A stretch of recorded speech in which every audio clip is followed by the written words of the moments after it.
Hey everybody, welcome back to the channel. We have another new deal by Palantir. This is, I believe, their sixth deal in the past 2 weeks. And this deal is one of those deals that I'm actually a bit more excited for than some of the other deals, even though it's not worth as much as some of the other deals, because it's an international deal with a government. We've seen a lot of government deals with the United States over the past couple of months. We've seen a lot of commercial deals, some of them international, but most of them in the United States. This is finally when we're blending the two, an international governmental deal. Let's get into it and we'll talk about why I think it's a pretty awesome deal. Worth 75 million pounds over 3 years, which is going to be $91 million for those that don't know the conversion. Palantir Technologies announced a landmark enterprise agreement with the UK Ministry of Defence. The partnership will support the MOD's digital transformation as it becomes a world-leading agile force for the future. Spearheaded by Defence Digital and powered by Palantir, the digital transformation will see the MOD treat data as a strategic asset, harnessing its power to deliver superior military advantage and greater efficiency across the enterprise from headquarters to the front lines. So the Ministry of Defense, I would make akin to like the Department of Defense in the United States. It's UK's own version of like defending their sovereignty and their nation. And they are picking Palantir, giving them $91 million for the next 3 years to build them a digital transformation platform.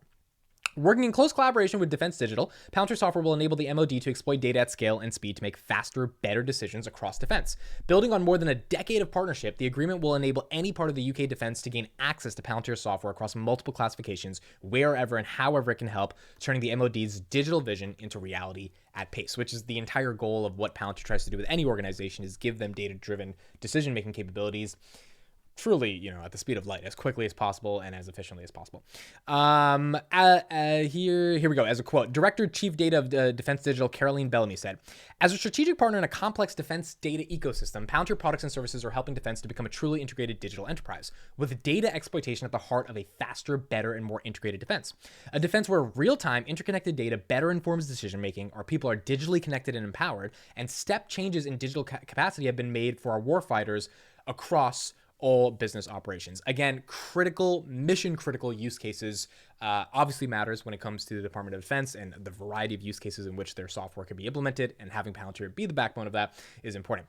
Guy Williams, the head of UK Defense and National Security at Palantir, said, "Palantir's enterprise agreement with the MOD will accelerate the UK Armed Forces journey to become a truly integrated force. We're proud to expand our long-standing relationship with the MOD through our partnership with Defense Digital and look forward to delivering world-leading software capabilities to enable greater operational outcomes." Another quote by Rear Admiral Jim Higham said, "Palantir Foundry is critical to the Royal Navy's transformation to driving radically improved availability of its ships and submarines." This is the Royal Navy in the UK. "And across UK defense, all Palantir users can adapt the platforms to suit their needs using Palantir's suite of no-code, low-code application builders, democratizing access to data and leveling up MOD users." Now, the reason they say no-code, low-code is because if you're not a technical person, obviously you can't use Palantir's. People are scared because they're like, I can't use Palantir software because it's so complex. But the beauty of their software is that you don't need to have technical expertise. It's like dragging and drop, right? It's not like building out the entire HTML code. So as a result of that, anyone across any department in an organization can access the software, learn how to use it. Maybe there's a little bit of a learning curve. It's not immediate, but it's not like you have to learn a whole new language to code. And the last thing they say is Palantir's UK office is one of the largest globally and is home to the company's research and development hub. So a couple of key points of analysis here that I want to make on this partnership. Number one, starting off with the last thing that was said, Palantir has a very strong presence in the UK. They have the most employees that they have anywhere in the world in the UK. They're building a really strong UK hub. I think one of the biggest things about this deal is that it is solidifying more of the presence in the UK. And as a result of solidifying more of the presence in the UK, this gives us the ability for them to get other deals in the United Kingdom as well. Palantir already has a home in the UK. They have, a lot of employees that work in the UK. They're establishing their R&D hub, which is where they're going to do a lot of technical research in the UK. So making the UK a centerpiece of their philosophy or their strategy to be able to grow, and their philosophy for growing within the Middle East, not the Middle East, Europe, makes more sense. And hopefully that expands them one day to the Middle East even more. Second point of analysis, this is an international government deal. I don't remember the last time we got a government deal at the tune of this magnitude, right, at this scale, that was international. We saw $800 million worth of government deals in the United States. We saw a couple more deals a couple weeks ago in the United States. CDC, $443 million, that's a US government deal, but we didn't get an international government deal. And, Palantir has been honest about this, that they kind of not been doing well internationally. They've not been scaling internationally, especially in the governmental sector, for a variety of reasons. One of the main reasons that Karp has talked about is that UK and European leaders of governments and heads of state are a little bit less ready to adapt to the changing world versus the United States. He said this about the government sector and the commercial sector. So, I mean, if European countries are less ready to adapt, less scalable, less flexible to adapt to things that are happening in real time, whereas the United States is like, oh, this is happening, let's adapt immediately, then new software is not going to be purchased immediately because there's a lot of bureaucracy, a lot of conversation, a lot of going back and forth before you make the final decision. So that's one of the reasons why they've been slow to expand in the international context, especially in the international governmental context. And this deal, it gives you a little bit more hope that they're finding ways to get into these deals and establish themselves, get this revenue coming in, build these relationships for the long term. Because 75 million for 3 years is great, but in 2026, when this is over, can that be 400 million for the next 6 years? Because it's so valuable, because they've shown their worth, because the product is so sticky, because you can't imagine using anything else other than Palantir software. That is what I'm looking for as a long-term investor in terms of the trajectory and framework for this company to continue to grow. The third thing I will say here is that, and this is my last point of analysis, I think this solidifies a better opportunity for us to get the NHS deal. Now, the NHS deal, I know a lot of people have been asking about it, has been on the chopping block for a while.